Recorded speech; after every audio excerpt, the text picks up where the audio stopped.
வணக்கம். திருக்குறள் எல்லோருக்கும் வாழ்க்கை வழிகாட்டி.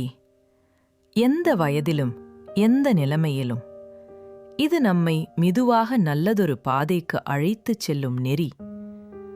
நாள் ஒன்றுக்கு 2 நிமிடம் மட்டும் கேளுங்கள். புரியாவிட்டாலும் பரவாயில்லை, நடைமுறைப்படுத்த முடியாவிட்டாலும் கவலையில்லை. கேளுங்கள், மெதுவாக உங்கள் மனதில் ஒரு மாற்றம் உருவாகும். கடினமான நேரங்களிலும் கூட அது உங்களை அமைதியாக தூக்கும். உங்கள் வருகைக்கு நன்றி. லைக் பண்ணுங்கள், சப்ஸ்கிரைப் பண்ணுங்கள்.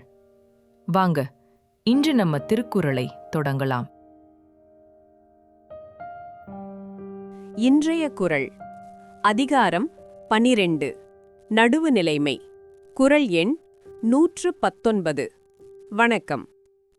ஒரு மனிதன் வெளிப்படையாக பேசும்போது நேர்மையுடன், அதாவது சொற்கோட்டம் இல்லாமல் இருப்பது போதுமா, அல்லது அவனுடைய உள்மனமும் நடுவுநிலைமையோடு இருக்க வேண்டுமா என்பதை நடுவுநிலைமை அதிகாரத்தின் 119வது குறள் தெளிவுபடுத்துகிறது. இது வெளித்தோற்றத்தை விட அகத்தின் தூய்மையே முக்கியம் என்பதை வலியுறுத்துகிறது. சொற்கோட்டம் இல்லது செப்பம் ஒருதலையா, உட்கோட்டம் இன்மை பெறின். நீதி என்பது வெறும் பேச்சுவார்த்தையில் சொற்கோட்டம் மட்டும் இல்லை. சில சமயம் நாம் வெளிப்படையாக நேர்மையாக பேசினாலும் உள்ளுக்குள் சுயநலத்துடன் செயல்படலாம். உண்மையான நடுவுநிலைமை என்றால் என்ன? உள்மனதில் எந்தவிதமான விருப்பு வெறுப்புகளும் இல்லாமல் தூய்மையான நீதியை நாடினால் நாம் பேசும் வார்த்தைகள் கூட உண்மையான நடுவுநிலைமையை பறைசாற்றும்.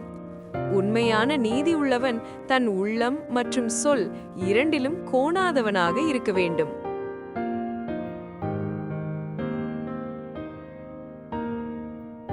உள்ளும் புறமும் ஒரே நேர்மையுடன் வாழ்வதே உண்மையான நடுவுநிலைமை.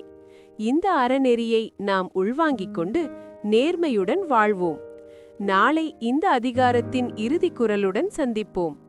உங்கள் மனம் நிம்மதியாய், உங்கள் வாழ்வு நிலைத்ததாக இருக்க நமது சேனலுடன் இணைந்திருங்கள். வீடியோ பிடித்திருந்தால் லைக் செய்யவும் மற்றும் புதிய ஞான கருத்துக்களை பெற சப்ஸ்கிரைப் செய்ய மறக்காதீர்கள்.